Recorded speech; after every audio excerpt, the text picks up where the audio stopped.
है 9:20 और वक्त हो चला है संपूर्ण पैडागॉजी का। दोस्तों, ये क्लास हमारे उन भाइयों और बहनों के लिए है जिन्होंने सीटेट में अभी तक कोई तैयारी नहीं की है, या तैयारी तो बहुत कुछ किए हैं लेकिन मन में एक ऊहापोह की स्थिति है कि सर क्या करूं, समझ नहीं आता है कि कितना पढ़ डालूं कितना ना पढ़ूं। तो इतनी चिंता ना करो। सीटेट पास करने के लिए मैं आपको पहले भी समझा दूं कि 10-10 घंटे क्लास और मोटी मोटी किताबों की ज़रूरत नहीं पड़ती, सटीक रणनीति की ज़रूरत है। देखो, ये कलयुग है साथी। इसमें अगर आप ये सोच रहे हो कि तुम लालटेन जलाकर पढ़ो तो सफलता मिल जाएगी, ये नहीं पॉसिबल है। तुम एक कई घंटे पढ़ो लेकिन जो आपने पढ़ा वो काम की चीज़ पढ़ा और पेपर में मिल गया, तुम बाजी पलट दिए। यही वास्तविकता है। आइए दोस्त, शुरुआत करते हैं इस 90 नंबर वाली क्लास में। यानी आपका मैं पूरा 1 घंटे लूँगा, ज़्यादा समय तो मैं लेता हूँ। 1 घंटे में 90 नंबर की पूरी पैडागॉजी आपका कवर होगा। सभी को गुड इवनिंग। आइए दोस्त, बात करते हैं सेशन का। पहला प्रश्न दोस्तों आपकी स्क्रीन पर है और क्वेश्चन काफ़ी लंबा चौड़ा है। हमने कल आपसे कहा था, पहले ही वादा किया था कि आज जो क्वेश्चंस आपके लिए होने वाले हैं ये बहुत ज़्यादा प्रीमियम होंगे और एक प्रकार से एक मानक पर आधारित होंगे। जो रियल क्वेश्चन सीटेट का है, जो आपको मजबूर कर देता है प्रश्नों को सोचने के लिए। अगर आज आप लोग बाजी मारे तो देखता हूं। तो तैयार रहिए साथी, हम शुरुआत कर ही लेते हैं आपके पहले क्वेश्चन की। कह रहा है कि एक शिक्षक कक्षा 2 के बच्चों को, अच्छा, एक अध्यापक है जो कक्षा 2 के बच्चों को विभिन्न वस्तुओं को पहले रंग के आधार पर, फिर आकार के आधार पर तथा अंत में प्रयोग करके वर्गीकरण करने का मौका देता है। अधिकांश बच्चे एक आधार पर तो वर्गीकरण कर लेते हैं जबकि कुछ बच्चे दोनों आधारों का प्रयोग कर लेते हैं। पियाजे के अनुसार यह अंतर किस तथ्य को दर्शाता है? मतलब समझे मैंने क्या किया। आमतौर पे बच्चे को 1 रुपए का सिक्का, 2 रुपए का सिक्का, 10 रुपए का सिक्का मैंने दिया बच्चे को, और फिर बच्चों को मैंने 10 रुपए का नोट, 20 रुपए का नोट, 50 रुपए का नोट दिया, फिर उनको आपस में मिला दिया।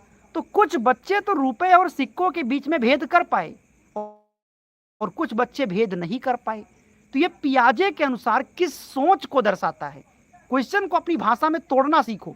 पहला ऑप्शन, ये संज्ञानात्मक विकास की अवस्थाएं आयु के साथ साथ मानसिक परिपक्वता पर निर्भर करती हैं। बात तो बिल्कुल सही है, क्योंकि जैसे जैसे उम्र बढ़ेगा दिमागी विकास भी बढ़ता जाएगा। सेकंड ऑप्शन, बच्चों के सामाजिक अनुभव ही वर्गीकरण क्षमता का एकमात्र निर्धारक है। एक चीज जान लो, अगर आपके विकल्प में कभी एकमात्र कह दिया जाए तो वो विकल्प कभी नहीं सही होगा। और वैसे भी इसमें सामाजिक अनुभव लिखा था, इसलिए गलत है। सभी बच्चे समान आयु में समान, गलत ऑप्शन।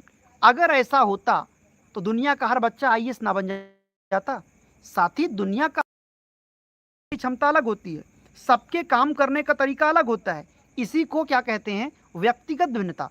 तुम ये कैसे कह सकते हो कि 5 का बच्चा 50 शब्द बोलेगा तो अगला भी बच्चा 50 शब्द? ऐसा नहीं है। 5 साल का बच्चा 50 शब्द भी बोल सकता है और 5 साल का बच्चा 500 शब्द भी सीख सकता है, क्योंकि हर बच्चा अलग है। चौथा विकल्प है भाषा विकास के बिना वर्गीक। ये कैसी बातें कहते हो?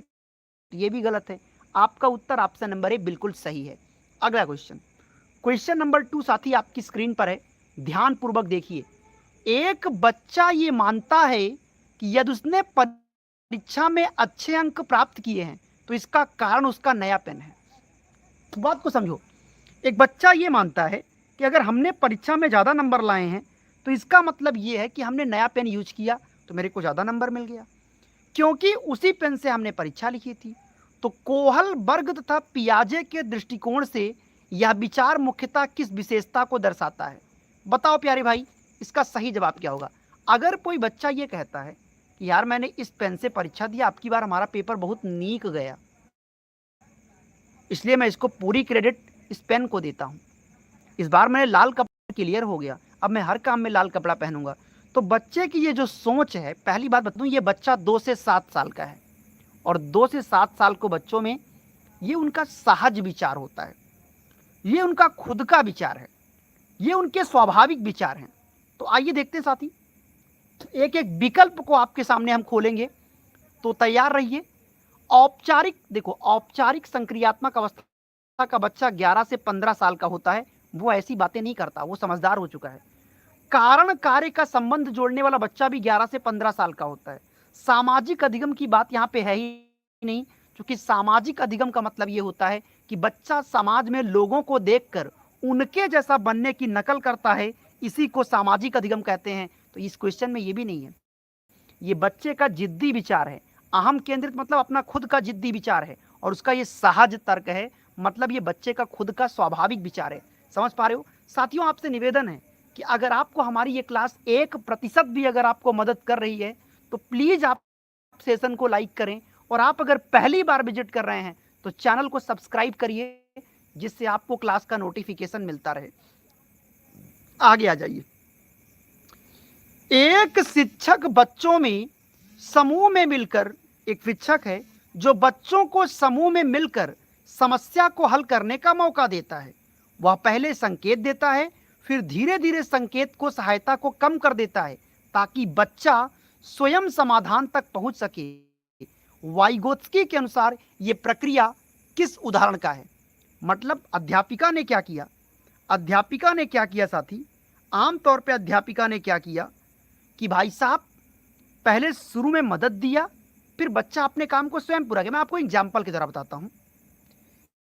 जैसे एक बच्चा शुरू में कलम पकड़ना सीखता है, तो शुरू में अध्यापिका कलम को पकड़ना सिखाती है, लेकिन जिंदगी भर बच्चे के कलम को नहीं पकड़ना पड़ता, जिंदगी भर बच्चे की उंगली को नहीं पकड़ना पड़ता।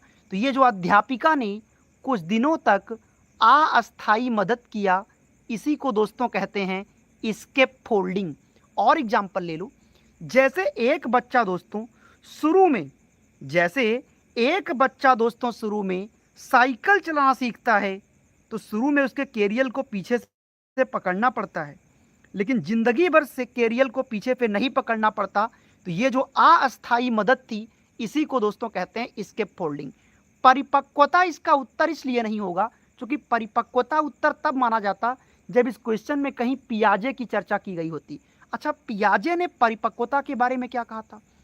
साथियों, पियाजे ने कहा एक 5 साल की बच्ची जब अपनी माँ से अलग होती है तो रोने लगती है, लेकिन वही बच्ची जब 7 साल की हो जाती है तो माँ से अलग होने के बावजूद भी वो नहीं रोती। हाँ, यही परिपक्वता है। पियाजे ने कहा जैसे जैसे उम्र बढ़ता जाता है परिपक्वता आती जाती है। ये मैंने नहीं कहा, ये बात दोस्तों पियाजे ने कहा। बाकी परीक्षण और त्रुटि की बात थांडाइक ने कहा, नकल करने की बात स्किनर ने कहा। समझे कि नहीं समझे आप लोग? अगला प्रश्न देखिए, और जिस क्वेश्चन में आपको लगे कि आपने कुछ सीखा उसका स्क्रीनशॉट आप लोग ले लिया करो। क्वेश्चन नंबर 4, एक छात्र हमेशा कठिन प्रश्नों से बचता है क्योंकि उसे लगता है कि वह कभी सफल नहीं हो सकता। शिक्षक उसे छोटे छोटे सफल अनुभव प्रदान करता है कि जिससे उसका आत्मविश्वास बढ़े। बंडूरा के अनुसार शिक्षक क्या करने की कोशिश कर रहा है? बताओ साथी, इसका उत्तर क्या होगा? जब अल्बर्ट बंडूरा का जब नाम याद आया है ना, तो फिर तो चर्चा बहुत दूर तक होगा। महान अल्बर्ट बंडूरा, जिनके बारे में भी बताऊंगा, लेकिन पहले इसका उत्तर कर लो। बताओ प्यारे, इसका जवाब क्या होगा? मेरे दोस्त और मेरी बहन इसका जवाब देंगी। एक छात्र हमेशा कठिन प्रश्नों से बचता है क्योंकि उसको लगता है कि वो कभी सफल नहीं हो सकता। अध्यापक उसे छोटे छोटे काम देता है, अनुभव देता है, जिससे उसका आत्मविश्वास बढ़ता है। अल्बर्ट बंडूरा के अनुसार शिक्षक किसका विकास कर रहा है? आत्मनियंत्रण का, आत्म प्रभावकारिता का, आत्म केंद्रण का, आत्म अनुशासन का। मैं लाइन बाय लाइन आपको समझाऊंगा। इसका उत्तर दोस्तों पता है क्या होगा? इसका होगा आत्म प्रभावकारिता, कि टीचर जो है बच्चे के अंदर के विश्वास को जगाया है। आत्म नियंत्रण की बात पियाजे करते हैं। पियाजे कहते हैं कि बच्चा अपने भाग्य का निर्माता स्वयं है, वह स्वयं से संघर्ष करके जीवन में आगे बढ़ता है। ये बात पियाजे ने ही कहा था। तो आत्मनियंत्रण शब्द किसका है? पियाजे का। और आत्म केंद्रण भी पियाजे का है। अनुशासन निगेटिव वर्ड है, ऑप्शन बी। लेकिन अभी पूरा उत्तर आप समझे नहीं हो, अभी हमको बंडूरा पर भी तो चर्चा करना है साथियों। ये वही अल्बर्ट बंडूरा हैं जिन्होंने मॉडलिंग शब्द दिया था। सीटेट में बार बार आता है, तुम्हारे पेपर में छपा रहेगा ये मॉडलिंग। तो मॉडलिंग को हीरो मत समझ लेना कोई। मॉडलिंग का मतलब होता है कि एक बच्चा टेलीविज़न स्क्रीन पर चलते हुए हीरो या हीरोइन को देखकर उनके जैसा बनने की नकल करता है। साथियों, इसी को मॉडलिंग कहा जाता है। ये बात आप समझ गए होंगे। हमें नहीं लगता मेरे भाई कि आपको कोई दिक्कत होनी चाहिए। समझ गए? अगले, अच्छा एक बात और जान लो। अल्बर्ट बंडूरा की एक परिभाषा थी। अल्बर्ट बंडूरा ने कहा कि ना सीखना भी ना सीखना भी ना सीखना भी सीखना है। ये उनकी परिभाषा थी। उन्होंने कहा कि ये परिभाषा कैसे? अब आपको लगेगा ये कैसे कि गुरुजी अगर हम नहीं पढ़ेंगे नहीं सीखेंगे तो भी सीखना है, वो मतलब ना सीखना भी एक प्रकार का सीखना है। तो अल्बर्ट बंडूरा ने इसकी व्याख्या दी। बंडूरा ने कहा एक बच्चा अगर चोरी करना नहीं सीख रहा है तो ये ना करना भी, ना सीखना भी एक प्रकार का सीखना है।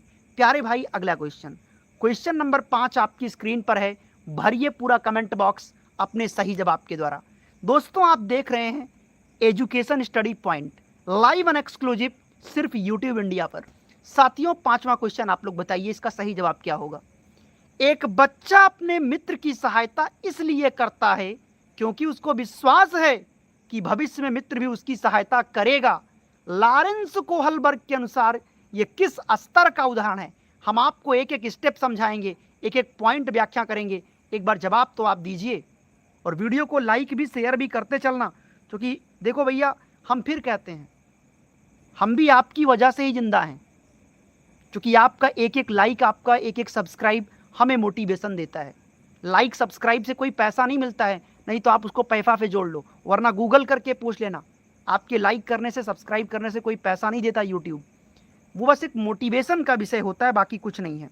एक बार फाती उत्तर करो। क्वेश्चन नंबर 5, एक बच्चा अपने, अब इसको ध्यानपूर्वक करिए, बहुत लोग इसका उत्तर गलत कर रहे हैं। मुझे देखना होगा कि इसका जवाब आप लोग क्या करना चाह रहे हो। भैया गलत है, तैयारी किस लेवल पे है? एक बच्चा अपने मित्र की मदद इसलिए कर रहा है क्योंकि उसको विश्वास है कि भविष्य में उसका मित्र भी उसकी मदद करेगा। कोहलबर्ग का ये बच्चा किस स्तर का है? सामाजिक अनुबंध, सार्वभौमिकता की नैतिकता, दंड आज्ञा पालन, या फिर साधनवादी उद्देश्य एवं पारस्परिक विनिमय अभिन्यास? हमको अच्छे से याद आ रहा है, अब तुम पता नहीं क्यों गड़बड़ कर रहे हो। ये बच्चवा 12 साल का है भैया, ये बच्चवा 12 साल का है। देखो भैया, तुम मुझे अपनी कॉपी दे देना होमवर्क वाला, तभी मैं अपनी किताब आपको दूंगा। देखो, आज मैंने आपको खाना खिलाया है, कल तुम मुझे खाना खिला देना। यानी परस्पर यहाँ पे नैतिकता का विनिमय हो रहा है, समझे? सामाजिक अनुबंध तब होता है जैसे, देखो भाई, तुमने भी चोरी की है, हमने भी चोरी की है, तो पुलिस के पास क्यों चलते हैं? मिल बांट कर खाते हैं, तब सामाजिक अनुबंध। तो ये बच्चा 18 साल का हो चुका होता है। सार्वभौमिकता की नैतिकता भी 18 साल में होती है, लेकिन यहाँ पे बच्चा सबकी भलाई चाहता है। और दंड आज्ञा पालन का बच्चा 4 साल का होता है, तो इसकी नैतिकता को माता पिता डिसाइड करते हैं। प्यारे भाइयों, अगला क्वेश्चन, क्वेश्चन नंबर 6 आपकी स्क्रीन पर है। भरिए कमेंट बॉक्स में। एक शिक्षक ये मानता है कि प्रत्येक बच्चा अपनी गति से सीखता है, इसलिए वो सभी बच्चों को समान समय सीमा के बजाय उनकी व्यक्तिगत सीखने की गति के अनुसार उन्हें मौका देता है। ये जो दृष्टिकोण है मुख्यतः किस सिद्धांत का पालन कर रहा है? एक अध्यापक क्या सोचता है? एक अध्यापक इस बात को मानता है कि दुनिया का हर बच्चा अलग है, सबके सीखने की क्षमता अलग है, सबके काम करने का तरीका अलग है, तो इसलिए वो प्रत्येक बच्चों को समान काम नहीं देता है, बल्कि हर बच्चे को अपने हिसाब से आगे बढ़ने का मौका दे रहा है। तो भैया, ये टीचर कौन पे सिद्धांत का पालन कर रहा है? कमेंट बॉक्स में आपकी ही ज़रूरत है, भर दीजिए पूरा कमेंट बॉक्स अपने सही जवाब के द्वारा। व्यक्तिगत विभिन्नता का पालन कर रहा है, बिल्कुल सही। समानता, एकदम गलत। अनुशासन, मैं फिर कहता हूँ कि बांधे बनिया बाजार नहीं लगेगा, यानी जबरदस्ती कोई नहीं पड़ेगा, व्यवहारवाद का कोई रोल नहीं, क्योंकि टीचर यहाँ पे व्यक्तिगत विभिन्नता के सिद्धांत का पालन कर रहा है। क्योंकि व्यक्तिगत विभिन्नता का मतलब ही यही होता है कि दुनिया का हर बच्चा अलग होता है, सबके सीखने की क्षमता अलग होती है, सबके काम करने का तरीका अलग होता है। गुरु इसी को व्यक्तिगत विभिन्नता कहा जाता है। 7वां प्रश्न,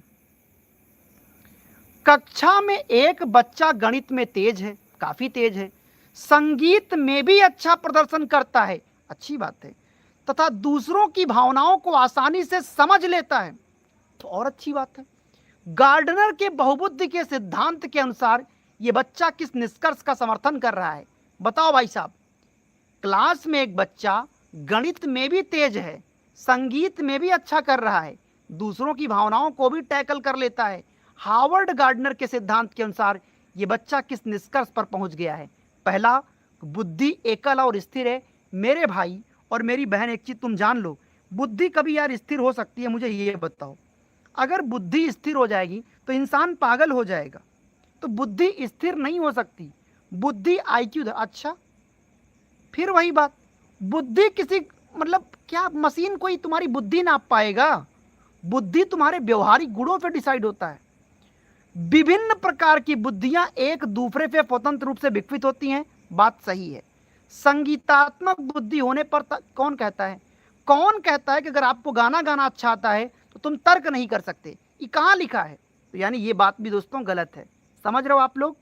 चलिए साथी, बहुत बढ़िया आप लोग कर रहे हो, मुझे खुशी है कि आप लोग जबरदस्त उत्तर कर रहे हो, जिससे प्रश्नों का जो अटेम्प्ट आपका है मुझे बेहतर फील करा रहा है। अच्छा, अगर इतना खर्चा कर लिए महाराज तो थोड़ा और सीख लो कि हार्वर्ड गार्डनर की कमी क्या थी।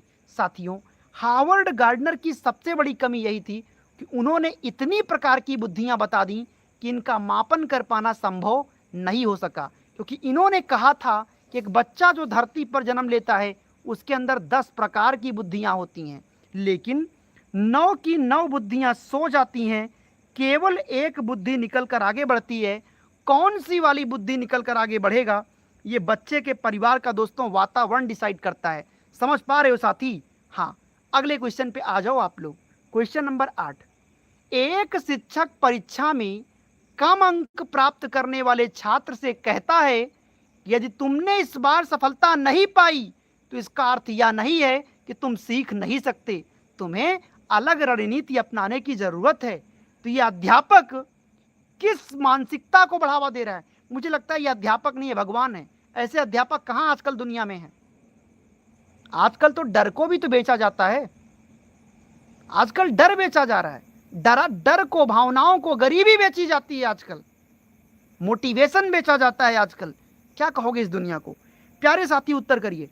एक शिक्षक परीक्षा में कम अंक प्राप्त करने वाले बच्चे से कहता है कि यदि तुमने इस बार सफलता नहीं पाई तो इसका अर्थ ये नहीं कि तुम सीख नहीं सकते, बल्कि तुम्हें अपने पढ़ने के तरीके में बदलाव लाना है। ये टीचर कैसी मानसिकता के पीछे पड़ गया है? टीचर देखो कितना खुश है और बच्चा हमें लगता है रोता हुआ दिख रहा है, हालांकि मोटिवेशन है। यह स्थिर मानसिकता का प्रतीक है? बिल्कुल नहीं। मानसिकता स्थिर हो जाएगा तो इंसान मरे हुए के समान है। उपलब्धि प्रेरणा में भी हो सकता है। विकासशील मानसिकता एकदम सही, नकारात्मक अवधारणा एकदम गलत। अब आप बताओ बी की सी? इसका राइट आंसर होगा विकासशील मानसिकता, क्योंकि टीचर बच्चे की मानसिकता को विकसित कर रहा है और आगे ले जा रहा है। साथियों, एक बार आप मुझे बताओ कि आज का क्वेश्चन आप सबको कैसा लग रहा है? कमेंट में आप लोग जरा बताइए कि आज के जो प्रश्नों का लेवल है आप सबको, चूंकि मैंने कल वादा किया था कि जो क्वेश्चन आज आपको देने वाला हूं वो बहुत ही प्रीमियम होगा, जबरदस्त क्वेश्चन होगा। तो एक बार आप लोग मुझे बताओ कि आज के प्रश्नों से आप लोग संतुष्ट हो या नहीं हो? चलिए साथी, एक बार कमेंट कर लो। हालांकि वैसे भी मैं कमेंट कम देखता हूं, लेकिन आप लोग एक बार मुझे बताओ कि आपको आज के प्रश्नों में क्या फील हो रहा है। क्योंकि इससे क्या होगा ना, तुम मुझसे लिखवा के ले लो कि तुम फेल नहीं होगे। तुम कुछ मत पढ़ो, केवल 1 घंटे की क्लास ये देखो, बस 90 नंबर तुमको एक कमा के देगा ये। क्योंकि पूरे सब्जेक्ट में, पूरे पेपर में 90 अंक यही भरा रहेगा क्वेश्चन पेडागोजी का। क्वेश्चन नंबर 9 आपकी स्क्रीन पर क्या कह रहा है, ध्यान पूर्वक पढ़िए। एक बच्चा अपने उत्तर में बार बार वही गलती कर रहा है। एक बच्चा अपने उत्तर में बार बार वही गलती दोहराता है, जबकि शिक्षक ने कई बार सुधार करने बताया है। स्किनर के अनुसार शिक्षक के लिए सबसे प्रभावी तरीका क्या होगा? भरिए साथी, कमेंट बॉक्स तुम्हारे सामने है, आप भर दीजिए इसके सही जवाब को। एक बच्चा अपने उत्तर में बार बार वही गलती कर रहा है, जबकि शिक्षक ने इसको कई बार सुधार करवाया है। स्किनर के अनुसार इसका सही तरीका क्या होगा सुधार करने का? दंड दे दिया जाए? बिल्कुल नहीं, ये गलती नहीं करना है। सही उत्तर पर त्वरित सकारात्मक पुनर्बलन? एकदम सही। अगर कोई बच्चा बार बार गलती कर रहा है तो अगर वो थोड़ा भी अच्छा करे तुरंत तारीफ करो, थोड़ा भी अच्छा करे तुरंत तारीफ करो। बच्चे के अंदर की इच्छा शक्ति जाग जाती है। बच्चे की तुलना मत करना। तुलना तो यार, अगर हमारे छोड़िए, हमारी आपकी उम्र में तुलना खराब लगती है। अभी मैं कह दूं इसी क्लास में कि भाई अनुपम उमेश से बेहतर कर सकती है, तो क्या उमेश को अच्छा लगेगा? तो बुरा तो आपको भी लग जाएगा ना। तुम 5 साल के बच्चे से काहे उम्मीद कर रहे हो तुलना किया जाए? तो तुलना आपके विकल्प में लिखा है तो निगेटिव है, और उपेक्षा आप कर नहीं सकते। उत्तर होगा ऑप्शन नंबर बी। आगे क्वेश्चन नंबर 10 दोस्तों आपकी स्क्रीन पर है। बहुत ही जबरदस्त क्वेश्चन है, तो मैं चाहता हूं इसको ध्यानपूर्वक आप लोग एक बार पढ़िए। अच्छे से आपकी स्क्रीन पर मैं कर देता हूं, जिससे आप इस क्वेश्चन को ढंग से पढ़ सको।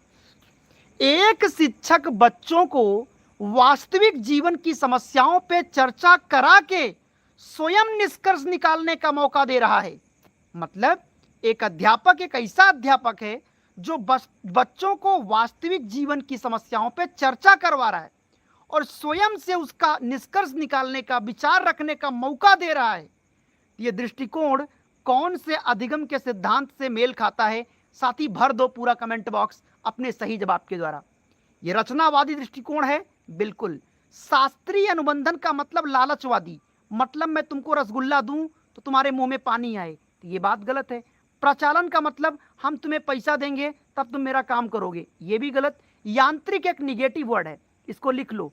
तुम्हारे पेपर में साथी क्या होगा कि जो यांत्रिक शब्द है ना, तुम्हें कम से कम मैं कह रहा हूं भैया 8-10 जगह मिलेगा, और जिन विकल्पों में आपको यांत्रिक शब्द लिखा हुआ मिल जाए, तुम समझ जाना कि यह विकल्प किसी कीमत पर नहीं सही होगा। समझ रहे हो साथी? हाँ, तो इसका उत्तर रचनावाद क्यों होगा? क्योंकि रचनावाद का मतलब ही वही होता है कि बच्चों को चिंतन शक्ति करने के लिए मजबूर करो, उन्हें स्वतंत्र रूप से चिंतन शक्ति करने का मौका दो, यही रचनावाद है।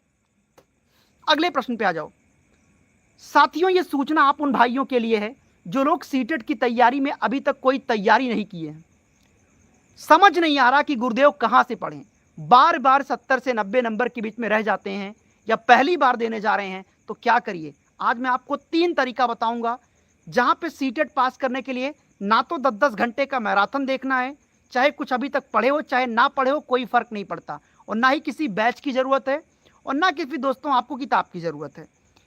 दोस्तों आपको एक चीज सबसे ज्यादा ध्यान देने की जरूरत पड़ेगी, वो क्या है? सबसे बड़ी जरूरत आपकी ये होती है कि पूरे पेपर का पैटर्न देखो। आपके पूरे पेपर में दोस्तों 150 प्रश्न आता है, इसमें जो 90 क्वेश्चन है वो पेडागोजी का है, यानी पेपर में सब कुछ बदल जाएगा। वो जो 60 क्वेश्चन कंटेंट में आएगा, चाहे गणित का सवाल हो, चाहे पर्यावरण की एनसीईआरटी हो, चाहे वो भूगोल इतिहास हो, वो सब बदल जाएगा। लेकिन 90 क्वेश्चन चाहे प्राइमरी का हो चाहे जूनियर का हो, पेडागोजी का नहीं बदलेगा। तो सबसे पहला काम ये करो कि पेडागोजी के पैटर्न को सीखो। ये कर लोगे ना तो एक चीज तय है कि 90 अंक आपको यही करा देगा। बचेगा 60 नंबर टॉपिक का, तो टॉपिक को डिसाइड करके पढ़ो क्या पढ़ना है और क्या छोड़ना है। इसीलिए मैं आपको दे रहा हूं ये 150 पेज का दोस्तों एक प्रीमियम नोट्स है। ये 150 पेज का प्रीमियम नोट्स है, जिसके अंदर आपको मिलेगा संपूर्ण पेडागोजी और हर विषय का केवल निचोड़।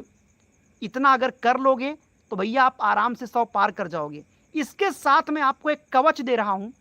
2011 से लेकर 2026 तक 15 सालों में कम से कम 20 से 25 हजार क्वेश्चन पूछे जा चुके हैं। तो क्या करोगे? 20-25 हजार क्वेश्चन तैयार करोगे? जी नहीं। जब एक बार ये नोट्स आप कंप्लीट कर लेना तो पिछले 10 से 14-15 सालों में जो प्रीवियस ईयर में क्वेश्चन पूछा गया है, उसका जो निचोड़ क्वेश्चन है, जो मेन क्वेश्चन है, वो भी इस नोट्स के साथ मैं आपको दे रहा हूं। और इतना अगर कर लिए ना तो दुनिया की कोई ताकत नहीं जो आपको रोक ले। तो पहले तो ये 150 पेज का नोट्स कंप्लीट करोगे, फिर वो जो 15 सालों का जो प्रीवियस ईयर का पेपर का जो निचोड़ है, मेन प्रश्न, उतना कर लो, आराम से तुम निकल जाओगे। आपको कैसे मिलेगा दोस्तों? ये नंबर आपकी स्क्रीन पर है, 9653050981 पे आपको सीधा कॉल करना है, या डायरेक्ट व्हाट्सएप पे मैसेज करके आप इसे परचेज कर सकते हैं, ठीक है। और इसकी खासियत ये होगी कि मान लीजिए कोई आप नोट्स पढ़ रहे हो और अगर कोई बात आपको नहीं समझ में आई तो नोट्स का इसमें वीडियो सोल्यूशन भी है, क्लिक करिए, तुरंत उसकी व्याख्या भी आप सुन लीजिए। इसके प्राइस की दोस्तों अगर मैं बात करूं तो इसकी प्राइस दोस्तों है 999 रुपये, ठीक है, 999 रुपये है। लेकिन ये मात्र 300 बच्चों के लिए, जो आज से शुरू होगा, मात्र 300 स्टूडेंट को मिलेगा ये मात्र 499 रुपये में। करना क्या है? अगर आपको चाहिए तो क्या करना होगा? जो नंबर मैंने आपको दिया है अभी व्हाट्सअप मैसेज करना और अपना बुक कर लेना, मैसेज करना है, अपना पेपर लिखना है, प्राइमरी जूनियर जो है, फिर अपनी फीस कंप्लीट कर लेना, QR कोड आएगा, स्कैन करके पे कर लेना, ठीक है। तो इसमें आपको पूरा नोट्स भी मिल जाएगा और वो 15 सालों का पूरा निचोड़ जो क्वेश्चन है, जो मेन क्वेश्चन है, वो भी मिल जाएगा। ध्यान रहे, ये जो ऑफर है केवल 300 बच्चों के लिए है, तो ये ना हो कि बाद में आपको ये ऑफर ना मिले तो आपको 1000 पे करना पड़े। खैर साथी, मैं आगे बढ़ूंगा, नंबर आपको फिर से दिखा देता हूं, इसी नंबर पे व्हाट्सअप मैसेज करो, अपना सब्जेक्ट यानी पेपर लिखो, प्राइमरी जूनियर जो है, फिर अपना फीस कंप्लीट करेंगे, उसके बाद आपको ये तुरंत मिलेगा। आ जाओ साथी अगले क्वेश्चन पे। एक बालक अपने शिक्षक की नकल करते हुए, ध्यान देना, एक बालक अपने शिक्षक की नकल करते हुए शिष्ट भाषा का प्रयोग करने लगता है, जबकि उसे इसके लिए कोई प्रत्यक्ष पुरस्कार नहीं मिला। बंडूरा के अनुसार यह किस बात का उदाहरण है? बताओ दोस्तों, बंडूरा के अनुसार यह किस बात का उदाहरण है? सवाल आपने सही समझा। एक बालक है जो अपने शिक्षक की नकल करते हुए शिष्ट भाषा का प्रयोग करता है, जबकि उसे इसके लिए कोई प्रत्यक्ष पुरस्कार मिला ही नहीं। तो ये बंडूरा का कौन सा उदाहरण? इसको दोस्तों अवलोकनात्मक अधिगम कहते हैं। आपको पता है, महान अल्बर्ट बंडूरा ने सामाजिक अधिगम का जनक कहा जाता है। उन्होंने यही तो कहा कि बच्चा समाज में लोगों को देखकर उनके जैसा बनने की नकल करता है, इसी को सामाजिक अधिगम कहते हैं, या साथियों इसी को अवलोकनात्मक अधिगम कहते हैं। समझ गए? बाकी और विकल्प क्यों गलत है? क्योंकि अंतर्दृष्टि का सिद्धांत कोहलर ने दिया था। आपको पता है ना कि कोहलर ने सुल्तान नामक चिंपैंजी पर प्रयोग किया था। जिस चिंपैंजी को कमरे के अंदर ले गए और जहाँ पे आपके कमरे में पंखा टंगा हुआ है छत में, वहाँ पे केले का गुच्छा लटका दिया। चिंपैंजी बार बार उछल कूद कर रहा था, लेकिन उसको केले का गुच्छा नहीं मिल रहा था। लेकिन अचानक चिंपैंजी को सूझ आया कि भाई कमरे में एक छड़ी रखी है, छड़ी से केले पर मारी और केला नीचे गिर गया। तो वो सूझ का सिद्धांत कोहलर का था, जिसको अंतर्दृष्टि आप लोग कहते हो। तो ये विकल्प तो होगा नहीं। परीक्षण और त्रुटि की बात थांडाइक ने किया था, शास्त्रीय अनुबंधन लालच की बात पावलाव ने किया था। तो उत्तर क्या होगा? Option number B. कॉन्सेप्ट को बिल्कुल कहानी से आप इसको डिटेल से पढ़ो। अगला प्रश्न, एक शिक्षक क्लास में सभी बच्चों को समान प्रश्न देने के बजाय उनकी वर्तमान क्षमता और आवश्यकताओं के अनुसार दोस्तों अलग अलग गतिविधियों को देता है, यह मुख्यतः किस बात का प्रमाण है? बताओ प्रिय, क्या उत्तर होगा? भर दीजिए पूरा कमेंट बॉक्स।